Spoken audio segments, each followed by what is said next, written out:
அது சேவகன் ஆசான் எஜமானுக்கு உண்டான பந்தம், மனதளவில் சிநேகிதனுக்கு உண்டான பந்தம், ஆத்மா அளவில் அது பரமாத்மா ஜீவாத்மா ஐக்கியத்தோட தத்துவத்தை உணர்த்தக்கூடிய பந்தம்.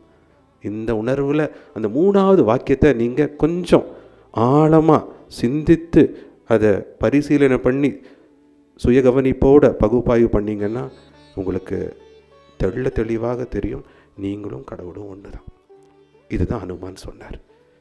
இந்த ஒரு நிலைக்காக அவர் சின்னதுலேருந்து அவர் அவதாரமாக ருத்ர அம்சமாக வாயு பகவானோட மைந்தனா அவதாரம் எடுத்ததுக்கப்புறம் காத்துக்கிட்டு இருந்தார். ஒவ்வொரு காலகட்டத்திலையும் அவருக்குள்ளேருந்து ஒரு ஓஜை அப்படின்னு சொல்லக்கூடிய அந்த அந்த சப்தம் கேட்டுக்கிட்டே இருக்கும், ராம் ராம் மூச்சிலேருந்து. ஆனால் அவர் ராமரை பார்த்ததே இல்லை,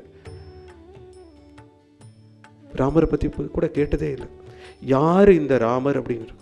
எங்கெங்கே அவர் கிஷ்கிந்தா நகரத்தில் இருக்கும்போது ஒரு நிழலை பார்த்துக்கிட்டே இருப்பார். இது யார் யாருன்னு அவருக்குள்ள அந்த சந்தேகம் வந்துக்கிட்டே இருக்கும். யார் இந்த நிழல், யார் இந்த நிழல்?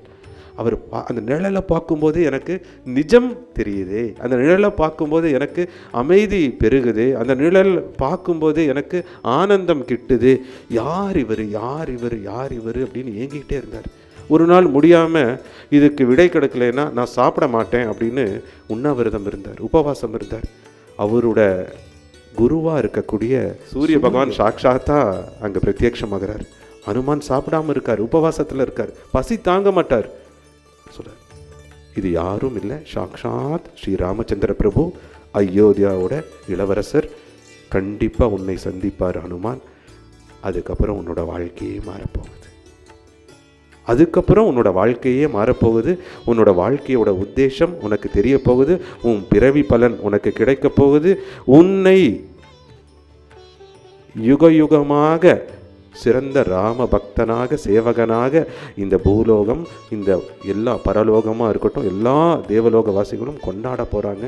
உன்னோட வாழ்க்கையில் பெரிய திருப்புமனை, நீ ராமரை நேருக்கு நேராக சந்திக்கும் போது அந்த வாய்ப்பு உனக்கு கிடைக்க பெறும் அப்படின்னார் குருநாதர். சூரிய பகவானோட வாக்கு, அதுக்காக காத்துட்டு இருந்த அந்த ஏக்கம் ஹனுமானுக்கு அது கிடைச்சது.